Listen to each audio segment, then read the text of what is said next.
Daddy जी ये आपने सही बात बताई, बहुत टांग है मेरी, अब मेरी बारी है। आज रात तो सारे रात जानूंगा मैं तुम्हारे, मैंने हंसते हुए कहा। नीतू प्लीज डैडी कुछ मत बताना वरना ये सारी उम्र मुझे चिढ़ाते रहेंगे। नहीं प्लीज डैडी मुझे सब बताना, ये मेरी बहुत खिंचाई करती है। डैडी जी मैं तो बता कर रहूंगा। तो इस तरह मजाक मस्ती में वो रात गुजरी। अगली सुबह ही हम सब उनके पंडित के पास चल दिए और उन्होंने मेरी जन्म तिथि से मेरी कुंडली बनाई और शादी की तारीख 23 फरवरी निकाली। अब तारीख सुनकर हम दोनों का मुंह फीका हो गया। मम्मी जी ने नीतू के गाल पकड़ते हुए कहा, बड़ी जल्दी है तुझे शादी करने की। उनकी बात सुन हम सब हंस दिए। अब मम्मी डैडी को बेंगलोर में हमारा घर देखना था और उन्हें ये नहीं पता था कि हम एक BHK में रह रहे हैं, वरना वो बहुत गुस्सा करते। हमने सोचा कि पहले 1-2 BHK लेते हैं और फिर उन्हें वहां बुलाकर घर दिखाएंगे। तो तय ये हुआ कि इस साल दिवाली वो हमारे साथ बेंगलोर में ही मनाएंगे। हम हंसी खुशी वापस आए और नीतू ने हाउस फाइंडिंग का काम पकड़ लिया और मुझे पहले के पेंडिंग काम करने पड़े। नीतू घर शॉर्टलिस्ट करती और रोज शाम को मुझे अपने साथ देखने के लिए ले जाती। ऐसे करते करते 20 दिन हो गए और हमें फाइनली अपने सपनों का घर मिल गया। हमने मिलकर उसे सजाया। ये वो खरोंदा था जहां हमारी नई जिंदगी शुरू होने वाली थी। दिवाली में 10 दिन रह गए थे और मम्मी डैडी आ गए थे। उन्हें पिक करने मैं ही गया था और नए घर में आकर वो बहुत खुश थे। नीतू ने उन्हें हमारे पुराने घर के बारे में सब सच बता दिया था और उन्होंने हमें कुछ नहीं कहा। वो जानते थे कि बच्चे बड़े हो गए हैं और समझदार भी। अगले दिन हम दोनों मम्मी डैडी को ऑफिस ले गए और अपना ऑफिस दिखाया। डैडी जी हमारे लिए एक गणपति जी की मूर्ति लाए थे जो उन्होंने ऑफिस के मंदिर में खुद रखी। फिर दिवाली की पूजा हुई और उन्होंने अपने हाथ से सारे स्टाफ को बोनस दिया। घर पर पूजा भी पूरे विधि विधान से हुई और उन्होंने हमें ढेर सारा आशीर्वाद दिया। कुछ दिन बेंगलोर घूमने के बाद वो वापस लखनऊ चले गया। उनके जाने के अगले दिन मेरे फोन पर कॉल आया। मैंने बिना देखे ही कॉल उठा लिया और फिर एक भारी भरकम आवाज मेरे कान में पड़ी, बेटा घर आ जा। ये आवाज मेरे ताऊ जी की थी और उनकी आवाज से दर्द साफ झलक रहा था। उनके आगे कुछ कहने से पहले ही जुबान ने हाँ कह दिया। मैंने तुरंत अपना बैग उठाया और उसमें कपड़े ठूसने लगा। नीतू ने मुझे ऐसा करते देखा तो वो घबरा गई। क्या हुआ उसने पूछा, पर मेरे कहने से पहले ही उसे मेरी आंखों में आंसू नजर आ गए। ताऊ जी का फोन था, मुझे कुछ दिन के लिए गांव जाना होगा। मैंने खुद को संभालते हुए कहा, मैं भी चलती हूँ। नीतू ने घबराते हुए कहा, नहीं अभी नहीं, पहले मुझे जाने दो, फिर मैं तुम्हें कॉल करूंगा तब आना। मैंने कहा और नीतू एकदम से मेरे सीने लग गई। उसे डर लग रहा था कि मैं कहीं उसे छोड़कर तो नहीं जा रहा। बेबी डरो मत, मैं वापस आऊंगा, आई प्रॉमिस, मैंने नीतू के आंसू पोंछते हुए कहा। नीतू को यकीन हो गया और वो मुझे छोड़ने के लिए एयरपोर्ट तक आए और आंखों में आंसू लिए बोली, मैं तुम्हारा इंतजार करूंगी। मैंने अपने दोनों हाथों से उनके चेहरे को थामा और माथे को चूमा, जल्दी आऊंगा। ये कहते हुए मैं एयरपोर्ट के अंदर घुसा और फ्लाइट में बैठकर लखनऊ पहुंचा और वहां से बस पकड़कर घर की ओर चल दिया। जहां पिछली बार मेरी आंखों में आंसू थे क्योंकि मेरे अपनों ने ही मुझे घर से निकाल दिया था, वहां आज एक अजीब सी खुशी थी कि मेरे परिवार ने मुझे फिर वापस बुलाया। खुशी खुशी मैं बस से उतरा और अपने बचपन के हसीन दिन याद करता हुआ घर की ओर चल पड़ा। सारी पुरानी सुखद यादें ताज़ा हो चुकी थी और घर वालों से मिलने की बेचैनी बढ़ती जा रही थी। घर पहुंचा और दरवाजा खटखटाया तो ताऊ जी ने दरवाजा खोला। मुझे देखते ही उनकी आंख नम हो गई। मैंने झुककर उनके पांव छुए और उन्होंने तुरंत मुझे अपने गले लगा लिया। रोती हुई आवाज में वो बस इतने बोले, तेरी माँ। इतना सुनते ही मेरे मन की खुशी गायब हो गई और डर सताने लगा कि कहीं उन्हें कुछ हो तो नहीं गया। मैं तुरंत माँ के कमरे की तरफ दौड़ा। वहां जाके देखा तो माँ लेटी हुई थी और पिताजी उनकी बगल में बैठे थे। जैसे ही माँ की नजर मुझ पर पड़ी उन्होंने मुझे गले लगाने को तुरंत अपने हाथ खोल दिए। मैंने अपना बैग बाहर ही छोड़कर अंदर आया और माँ के गले लग गया।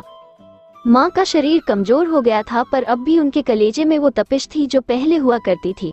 माँ ने रोना शुरू कर दिया और मैं भी खुद को रोने से ना रोक पाया। पिताजी जो अभी तक सर झुका कर बैठे थे मुझे देखते ही उठ खड़े हुए और शर्म से उनका सर झुक गया। पीछे ताई जी, ताऊ जी और भाभी भी चुपचाप आकर खड़े हो गए। सभी की आंखें भीगी हुई थी पर मेरा ध्यान अभी सिर्फ और सिर्फ मेरी माँ पर था। माँ ने रोती हुई आवाज में कहा, मुझे माफ कर दे बेटा। पर मैं उनके मुंह से कुछ नहीं सुनना चाहता था क्योंकि वो बहुत बीमार थी, इसलिए मैंने उनको आगे कुछ बोलने का मौका ही नहीं दिया। बस माँ, सब भूल जाओ, मैंने कहा, और जब मैं उनके पास से उठा तो मैंने सबको अपने पीछे खड़ा पाया। सबसे पहले ताई जी आगे आई और मैंने उनके पांव छुए और उन्होंने मुझे अपने गले लगा लिया। बेटा माफ कर दे, ताई जी ने रोते रोते कहा। छोड़ो ताई जी, मैंने बस इतना ही कहा। उसके बाद भाभी भी मेरे गले लग गई और मुझे उनके पांव छूने का मौका ही नहीं दिया। सागर भैया मुझसे भी नाराज हो, भाभी ने रोते रोते कहा। मैंने धीरे से कहा, भाभी आपने तो कुछ किया ही नहीं। फिर नजर पिताजी पर पड़ी जो सर झुकाए खड़े थे। मैं उनके पास पहुंचा और उनके पांव छूने को झुका तो उन्होंने सीधा मुझे अपने गले लगा लिया और फूट फूट के रोने लगे। बेटा, मेरे पास अल्फाज नहीं कुछ कहने को। मैंने अपने ही बेटे को धक्के मारकर घर से निकाला, उसके मुंह पर दरवाजा बंद कर दिया। मुझे तो मर जाना चाहिए, पिताजी रोते हुए बोले। बस पिताजी, आपको पूरा हक है, मैंने कहा और खुद को रोने से रोका। जब मैं वापस पलटा तो ताऊ जी बोले, बेटा तू क्या गया तू घर से, इस घर की किस्मत ने हमसे मुंह मोड़ लिया। तेरे साथ जो हमने किया उसी के कारण हम लोगों पर मुसीबतों का पहाड़ टूट पड़ा। 8 जुलाई को कुछ हमलावर लोग अश्विनी की ससुराल में घुस आए और इसके सास ससुर और पति को जान से मार दिया। वो तो शुक्र है कि उसने खुद को घर के गुसल खाने में छुपा लिया था, वरना वो लोग इसे भी मार देते। पूरा का पूरा खानदान खत्म हो गया। पुलिस का चक्कर हुआ और 4 महीने तक हमें इसी घर में कैद रखा गया ताकि कहीं हम लोगों पर भी हमला ना हो जाए। इन 4 महीनों में सारा खेती बाड़ी का काम खराब हो गया। फिर तेरी माँ ने अन्न जल त्याग दिया और कहने लगी जब तक मेरा बेटा नहीं आ जाता तब तक मैं कुछ नहीं खाऊंगी। तब मैंने तुझे फोन किया और तुम लोग जानते हो, मैंने बस इतना कहा कि बेटा घर आ जाओ और इसने एक शब्द नहीं कहा और सीधा घर आ गया। इसके मन में हम में से किसी के लिए दिल में कोई मलाल नहीं और हमने ऐसे फरमाबरदार लड़के के साथ जो सलूक किया ये सब उसकी का फल है। ताऊ जी बोले। ताऊ जी, जो हुआ सो हुआ। आप सब मेरा परिवार हो और अगर आपने मुझे घर से निकाला भी तो क्या हुआ, आपको पूरा हक था, मैंने अपने आंसू पोंछते हुए कहा। तभी पीछे छुपी हुई अश्विनी सामने आए, आंखें आंसुओं से लाल, काली साड़ी पहने हुए और आकर सीधा मेरे गले लग गई। मेरे जिस्म को ऐसा लगा जैसे कि किसी काले साए ने मुझे दबोच लिया हो। मैंने तुरंत उससे खुद से अलग कर दिया। सबने मेरा ये बर्ताव देखा और ताई जी बोली, माफ कर दे इसे बेटा, इस बेचारी ने बहुत कुछ सहा है। कभी नहीं ताई जी, इसे तो मरते दम तक माफ नहीं करूंगा। इसके कारण मुझे मेरे ही घर से मेरे ही परिवार ने निकाल दिया और ये खड़ी चुपचाप सब देखती रही। आपको याद है ना इसके बचपन के दिन जब आप सब इसे डांटा और झिड़का करते थे? तब मैं इसे बचाता था और उस दिन इसके मुंह से एक शब्द नहीं फूटा।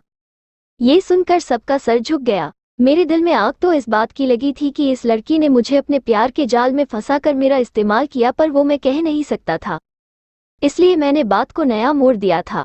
अब मैं अपने परिवार को और दुखी नहीं देखना चाहता था और ऊपर से मुझे माँ की भी चिंता थी। ताऊ जी, मैं जाकर डॉक्टर को ले आता हूँ। इतना कहते हुए मैं बाहर निकला और कुछ दूरी पर पहुंचकर मैंने नीतू को फोन मिलाया और उसे सारी बात बताई। माँ की हालत खराब सुन वो आने की जिद करने लगी, पर मैंने उसे समझाया कि ये समय ठीक नहीं है। एक बार उनकी तबीयत ठीक हो जाए मैं उन्हें सब कुछ बता दूंगा और तब नीतू को माँ से मिलवाऊंगा। आशु के साथ आगे नीतू कुछ कह पाती उससे पहले मैंने उसकी बात बीच में काट दी। आशु नहीं, अश्विनी। दोबारा ये नाम कभी अपनी जुबान पर मत लाना। मैं ये नहीं कहूंगा कि जो हुआ वो अच्छा हुआ, पर मुझे उससे घंटा कोई फर्क नहीं पड़ा। जब उसकी बला से मैं जीऊं या मरूं तो मेरी बला से वो जिए या मरे। मैंने गुस्से से कहा, ओके ओके, काम डाउन। इस वक्त तुम्हें घर को संभालना है, कहीं इतना गुस्सा करके खुद बीमार न पड़ जाना। नीतू ने कहा।